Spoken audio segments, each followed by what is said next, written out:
Hey, gang, this is Carl White, broadcasting from the secret headquarters here at the Mortgage Marketing Animals. You're listening to Loan Officer Freedom, number one podcast in the world today. Hey, so I had a conversation with a dear friend of mine and the owner of the actual mortgage company that I work with. His name is Owen Lee. And we were just, Owen and I just have these conversations from time to time. I don't know, probably once a week, something like that. We're not even talking business necessarily, just kind of catching up. And he spends a lot of hmm time. I call it looking at the horizon, like what's coming up. He's like, I feel like I do a really good job of what's here and now. And he kind of gives me, hey, Carl, might want to keep an eye out for this and some really, really great information. Anyway, we were having a conversation about the lawsuit that the real estate agents are going through, and he had an interesting take on things. And so I went ahead and hit the record button, and we recorded it. And so what you're going to be listening to now is an impromptu conversation and what actions you as a loan officer, myself as a loan officer, we came up with two, three things you better make sure you're doing. So without further ado, here's the conversation we had. So, Owen, good to see you here, even though we've been talking for the last half hour. True, but it's still good to see you. Yeah. So, and I'm going to timestamp this because you never know what's going to happen tomorrow. So as we're recording this, it's Black Friday, just by chance, the day after hmm Thanksgiving. And Owen's at his house, and I'm sitting here in the studios here at my house. And so, Owen, let's kind of restart the conversation over here a little bit. Sure. So you were talking about whether there's going to be an impact on the market as we know it, or getting business as we know it, with this lawsuit that's currently going on. And where I cut you off at, you were saying you were talking to an attorney, or what were you saying? There was a lot of people. Yeah, I was at a peer group, peer roundtable. I do a lot of traveling to go to different peer groups to learn more about the industry, keep abreast of what's happening with topics. And there was a lawyer at the peer group that has handled several high level cases. It was just an intimate setting, so I'm not going to say his name because I don't know if he wants everybody to know that this is his opinion. But he was talking about the fact that he thinks that when all this shakes out, the realtor lawsuits, and there are a few of them that are important. I know one of them settled, one of them is still ongoing. That he thinks it's going to be a real problem for buyer's agents. That buyer's agents are utilized by buyers because the perception of buyers is that using the buyer's agent is free. And if it no longer becomes free, and if the buyer has to pay, I mean, you look at our real estate market today, our mortgage company is 2/3 first-time home buyers. And first-time home buyers have a difficult time with closing costs and with the down payment, even though there's several programs at 0 or 1 or 2 or 3, 5% or less down. And if they had to come up with even 2 or 2.5 or 3% on top of that to pay the buyer's agent, would they do that? Would they still use the buyer's agent? So he All right. thinks So it's a real possibility for a major shift in the way homes are bought and sold. but so in saying so, first of all, two things. Did I hear you correct that so two thirds two thirds of the and I get I should have mentioned I did not mention this on purpose, but let me just clarification. I think everybody knows this, but you're the owner of the company that I'm a branch manager at, right? So I'm a branch manager, Correct. and you, your dad, and Kevin Broughton are three partners own it. I have no ownership interest. I'm just a hired gun. So, are you saying that two-thirds of the loans that closed out of my branch were, or let me rephrase that, two-thirds of the company-wide loans right now are first-time home buyers? That's correct. About 67%. I did not know that. I knew it was high, but I had no idea it was that high. Is that so? In these peer groups that you hang out with, is that typical?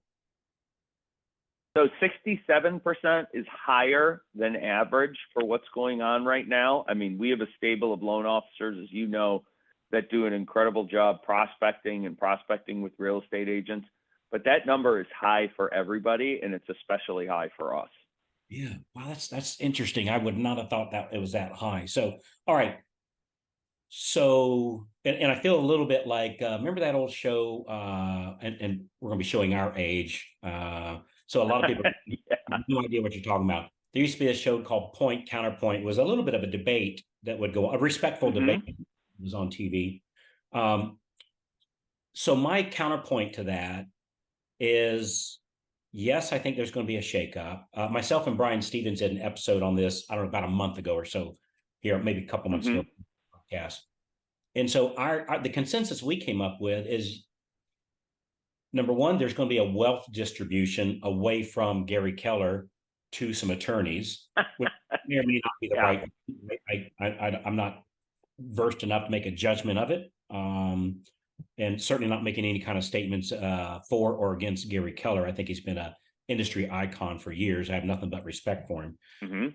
The Agree. second, so if they go, if somebody was to say, hey, the buyers agents aren't free anymore, so the borrowers aren't going to be, or the home buyers aren't going to be using one, well, they're still going to be going, look, people that are buying the houses contact the agents because they have the house for sale.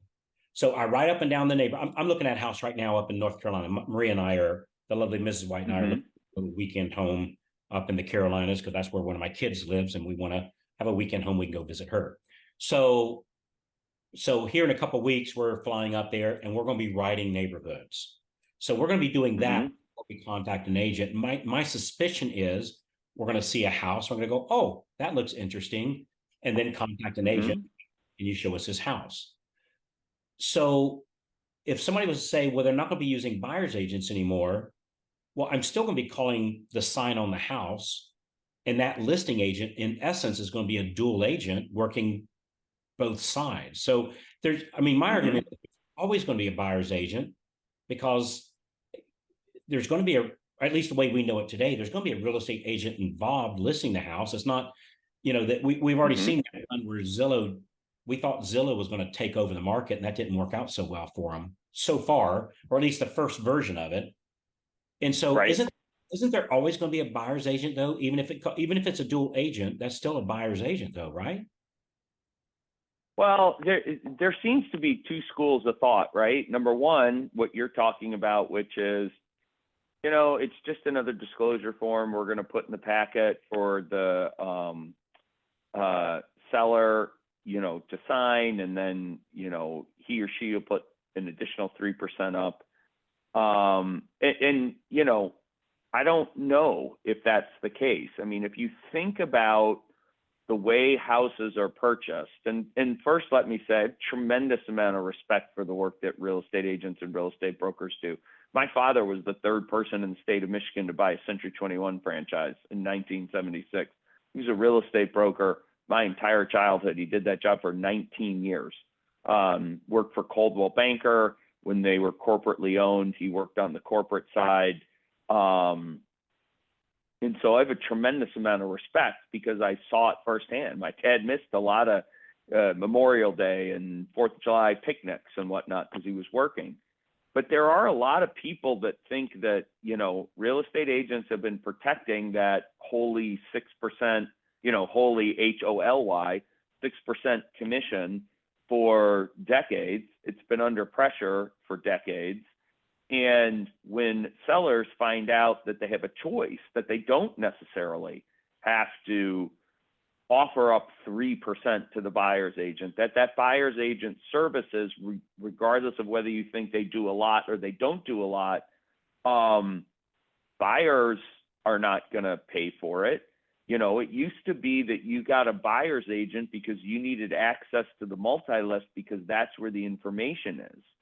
Now the information is online. You can get almost all the information through any decent realtor's website, through Zillow, through HomeBot, through Realtor.com, through a lot of buyers find the houses by themselves, contact the buyer's agent, say, I want to see this one, I want to see that one, I want to see that one. And, they could just as easily call the listing agent. Now, there are some legitimate questions like who's going to negotiate on behalf of the buyer and what happens with the seller's or the listing agent's fiduciary duty to the seller. Maybe they do this is a transaction. I think what realtors call it a relationship transaction or something like that, where they don't have the fiduciary duty to somebody. But there's a lot of people think that this is kind of an apex moment for a shakeup in how that's done. And there are certain people that think that their belief system is not much going to change. It's going to be an additional sheet, and the seller's going to sell it. And we're all going to go on as typical. But with so much home price appreciation, so much since the pandemic, and we're hanging on to it, right? We haven't had real estate depreciation, home value depreciation that's been predicted over the past 18 months.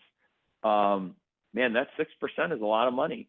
And I think some people are going to see this as an opportunity to try and save some of it. Yeah.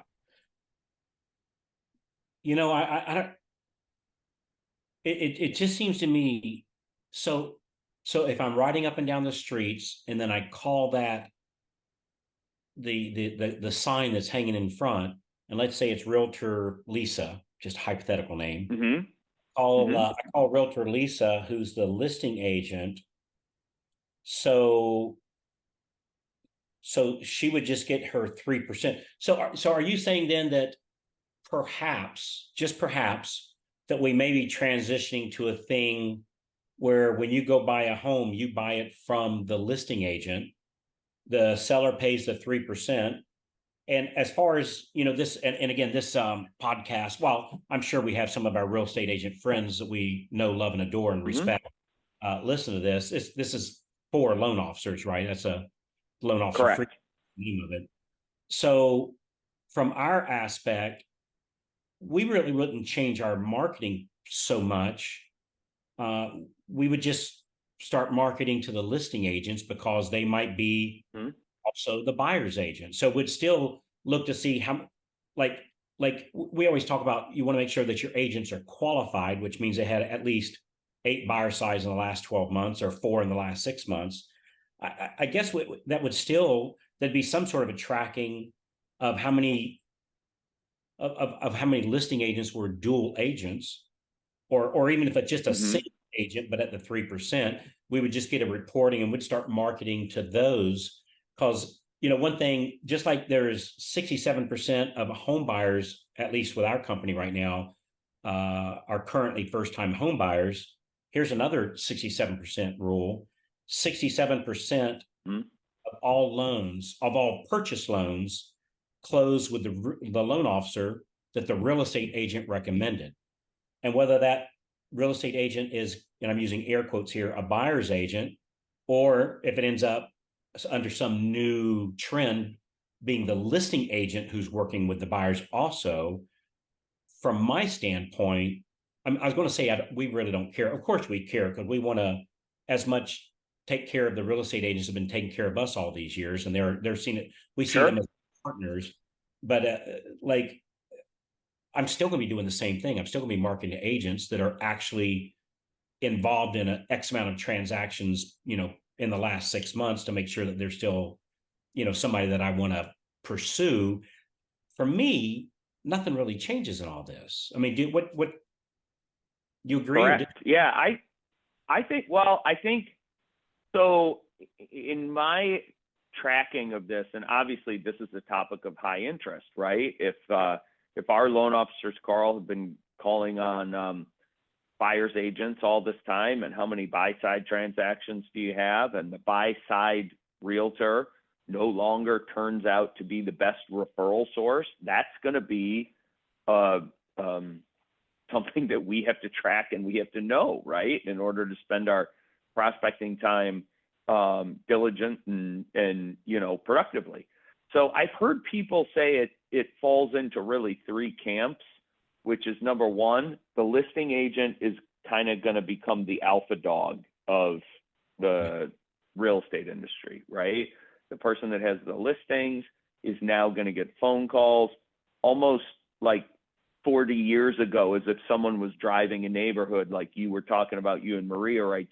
Saw a sign on a house that they fell in love and called the little phone number from the bottom part of the sign that was swinging from the main sign, almost like that. But they're going to get their information online, and they're going to get their information, from their cell phone, and they're going to call the listing agents. Some people are, I know a lot of mortgage companies, I know a lot of loan officers are going out to try and sign up what's commonly referred to or becoming commonly referred to as hybrid agents. And that would be a real estate agent that also goes to get a loan officer license. And then the FHA recently allows for this now, this dual job.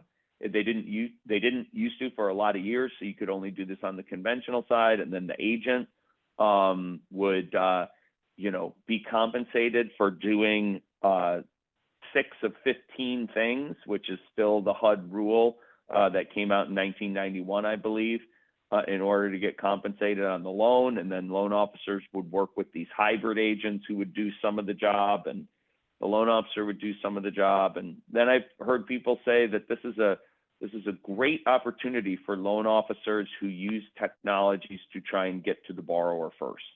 A lot of the technology that exists in the industry right now is centered around our ability to get to the borrower first. Every intelligent loan officer that I've spoken to on some level believes this is happening more and more than it might have 5 years ago, 10 years ago, 15 years ago. And our ability as loan officers to hand a deal back to the real estate agent has become, something that is golden in creating relationships. So, those are the 3 camps that I've heard of, that the listing agent becomes the alpha dog, that somehow buyer's agents are going to be partially compensated in a legal manner by getting licensed as a loan officer and doing part of that role enough that they can be legally compensated on it. And then a third group that thinks that the doors to the gate have swung open and that we're now going to find buyers and borrowers on our own. So, I know we find a fair amount of buyers first using a thing that we call the real-time referral program, which is nothing more, a little trademark name that we came up with. mm-hmm. And what it's for is like on just part of the data success plan. So on Tuesday, when we update the borrower and co-borrower on active deals, we ask them as part of our script, hey, here's your update. We're still on track for an on-time, smooth and flawless closing. Hey, before I let you go, can I count on you anytime a friend, family, coworker is looking to buy, sell, or refinance? Can I count on you for that? And we find that about 1 out of 10 of the people we talk to, in other words, 1 out of every 5 deals gives us a referral. Because when I say 1 out of 10 and 1 out of 5, we call the borrower and the co-borrower, and so that's 2 mm-hmm. on average, not all the time, but on average per deal. And same thing when we call our past database. We ask for referrals and we refer those back to the agent and refer that person to the first place. And same thing on our pre-approved and lookings on Thursday. So I just don't think it's going to change. And brother, God knows I've been wrong before, right? I remember when email, this true story. I remember when email started, I went, this is a fad. This won't last long. This is going to be like CB radio in the 70s, right? It's going to be breaker 19 good buddy for breaker 19, yeah, and then it's going to fade off into the sunset like CB radios did. Those of us old enough to remember that. And to find out, email stuck around a little longer than that per se, but just a touch. Yeah, I don't think it's going to change that much of what we're doing. I think I think it's going to end up being just another form that needs to be signed.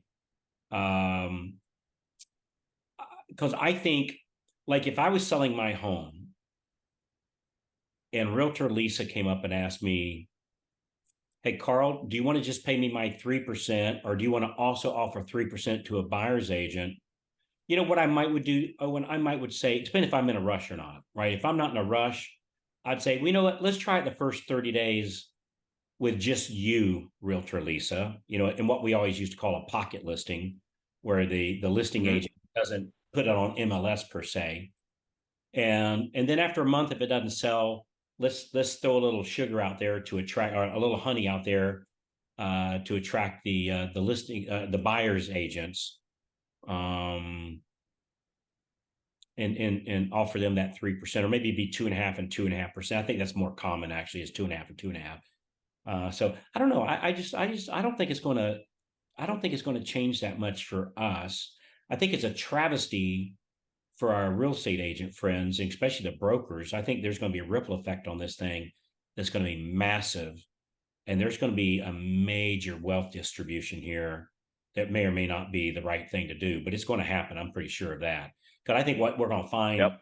is after they rape and pillage Mr. Keller, that they're going to go further down, or further upstream, or maybe downstream, further downstream, and start going after the individual brokers, the local brokers too, one Mm-hmm. at a time. Starting with the big pockets Well, first, they when it's smaller and smaller and smaller pockets. well, and yeah, and there aren't really a lot of big pockets on the real estate side, right? There are a few, but most real estate brokers, meaning the individual person, the man or woman who owns the office and hangs out their shingle, so to speak, those people haven't really made a lot of money since the end of the 50-50 fee split between the real estate broker and the real estate agent. So there's going to be some people that are going to try, but I'm not sure there's a whole lot of money there to collect, and they don't have a lot of money invested in their industry, in their offices comparatively. So if Yeah. someone came along with a big lawsuit, they could just fold up shop. But one thing that's an interesting wrinkle in this, Carl, is we have a home inventory shortage, and we have a large one, and we have a permanent inventory problem in this company ever since the Great Recession, call it 2007 to 2010. There has been a marked decrease in the amount of homes being built, and that number has never recovered. If you look it up, if you look at annual home starts, or if you're a statistics person, that number has been about half of what it used to be, and it's been about half for about 15 years.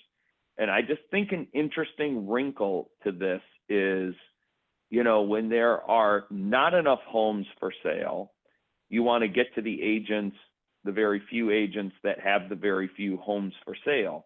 When there's a glut of homes for sale and very few buyers, which is a phenomenon that we really haven't seen probably since 2010, then the focus goes to the buyer's agent. Well, we're not even close. I know you know this at our company. I mean, we don't have, despite interest rates being high, we don't have a shortage of borrowers. We don't have a shortage of home buyers. We have a shortage of homes for sale. And if there were more homes for sale, we would have more loans.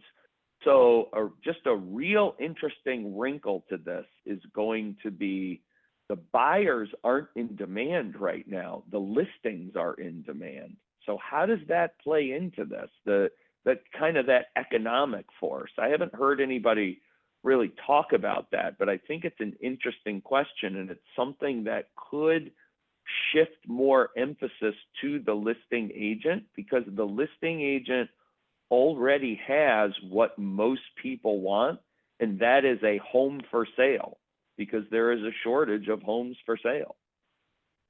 Yeah. So would you say, I always like to leave with a take home message. Would you say Sure. one of our primary take home messages, I'm kind of hearing two. Number one, let's start adding a few more listing agents onto Mm-hmm. our prospecting list. And number two, let's make sure that we're calling our past database that we're calling those people that we pre-approved in the past, that we're calling those people that we currently have deals going this month, the bars and the co-bars, and making sure that in our scripting with them, that in our when we're talking with them,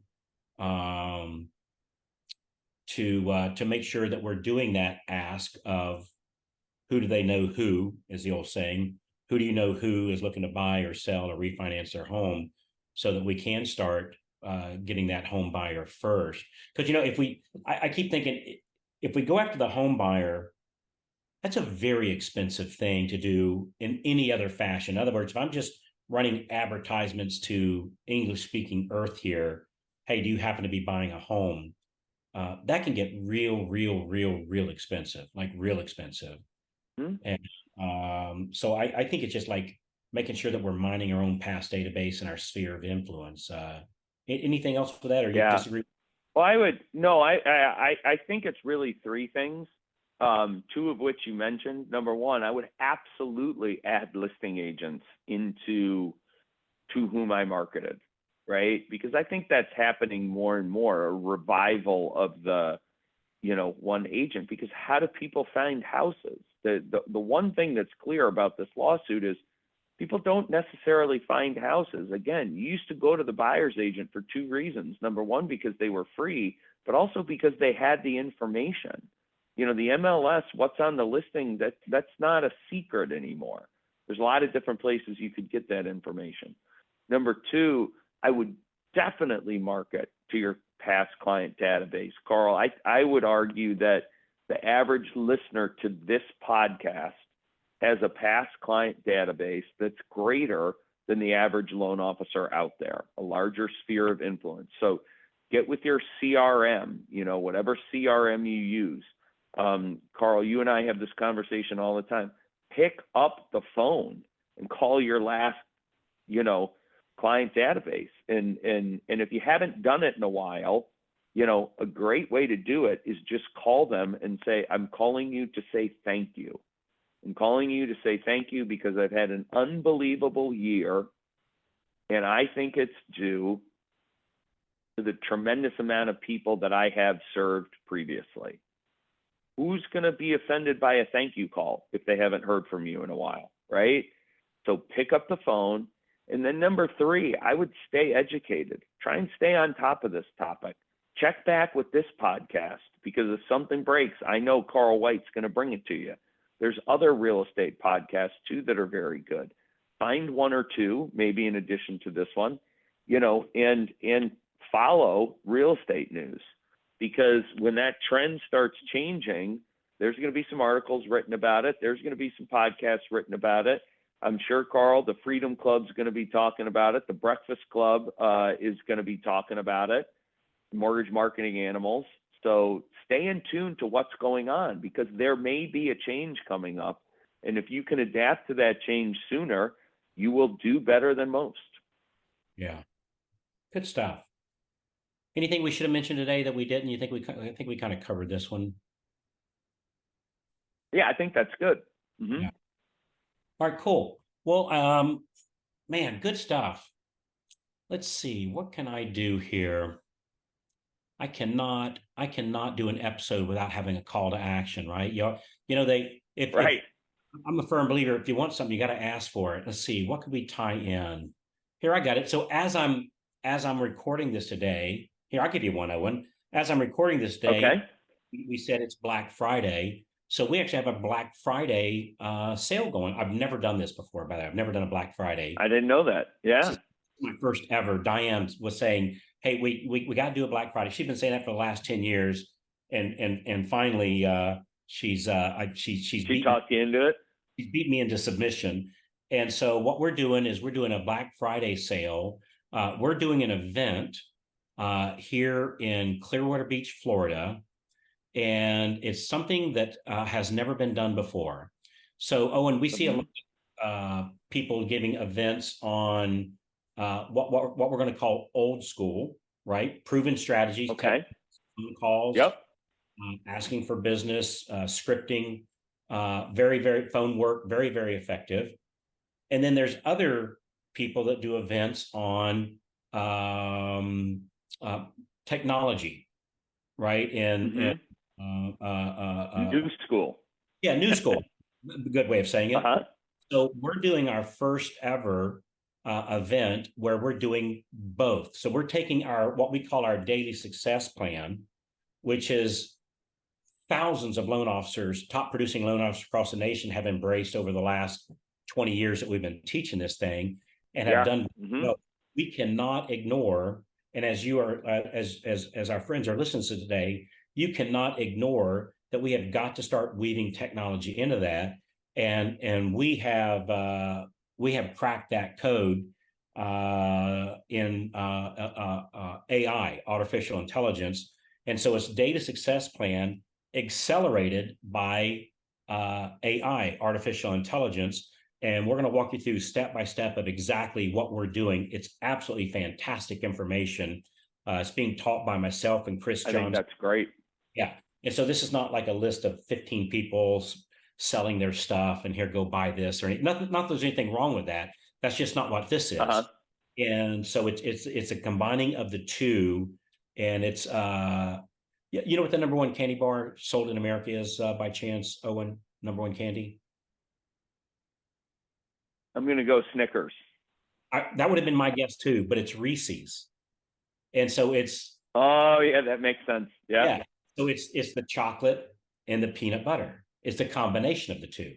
And that's exactly what we're doing is old school meets new school and using the two together to get faster, easier, and like expected and automated results from this. So if you go to, gosh, I'm doing this on the fly. I hope I got this right.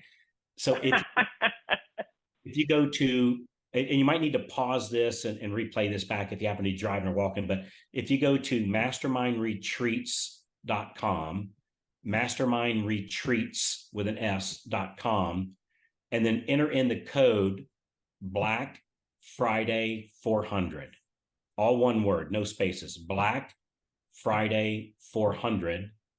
What that 400 means is that's $400 right back into your pocket where it should be. So it gives you, I pay the first $400 of your ticket to join us. So really looking That's forward. fantastic. Yeah. So mastermindretreats.com, Black Friday 400, which is the number 4, the number 0, the number 0, right? 400 Mm-hmm. as a coupon code. And that's my call to action. Always have a call to action. Never have a meeting Yep.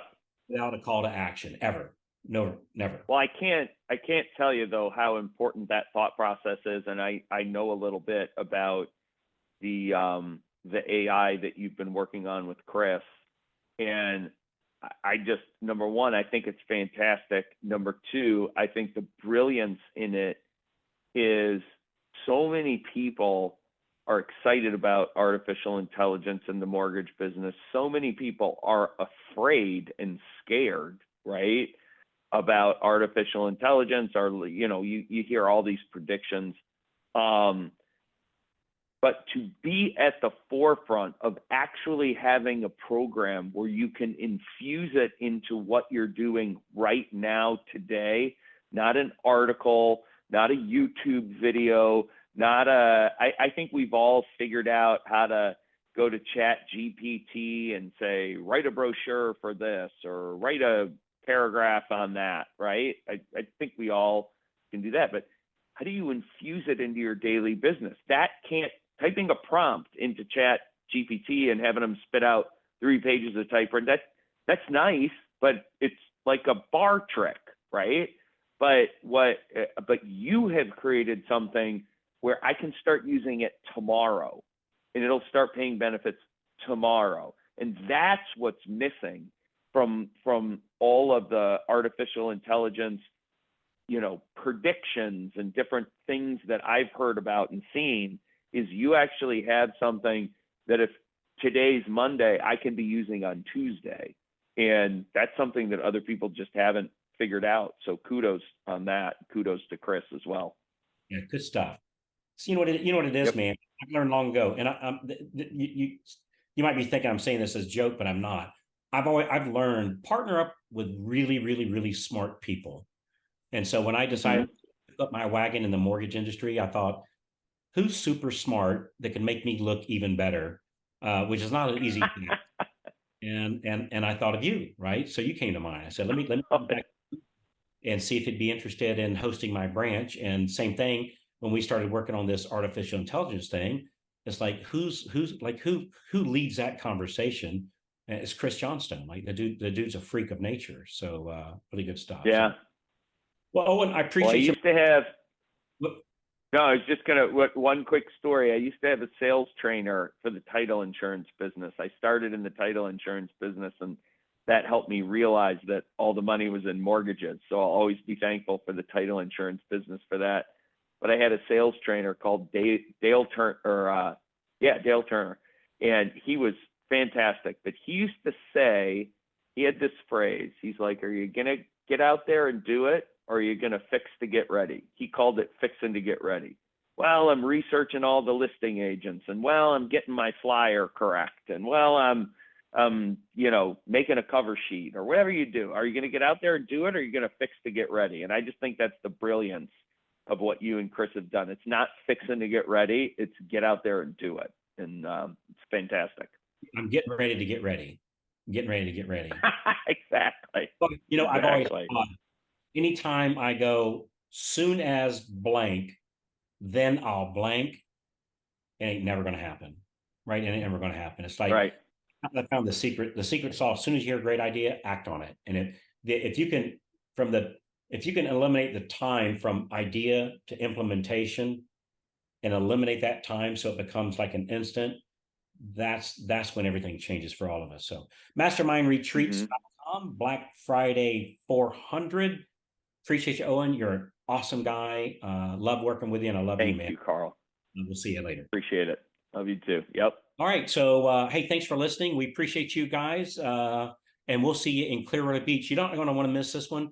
It's going to be a really, really, really unique event. You're going. It's not a teaser thing. We're gonna teach you exactly what needs to be done and exactly what we're doing. So, thanks again for listening. Forward this to your friends, and we'll see you on the next episode of Loan Officer Freedom. Thanks again, everybody. Bye bye.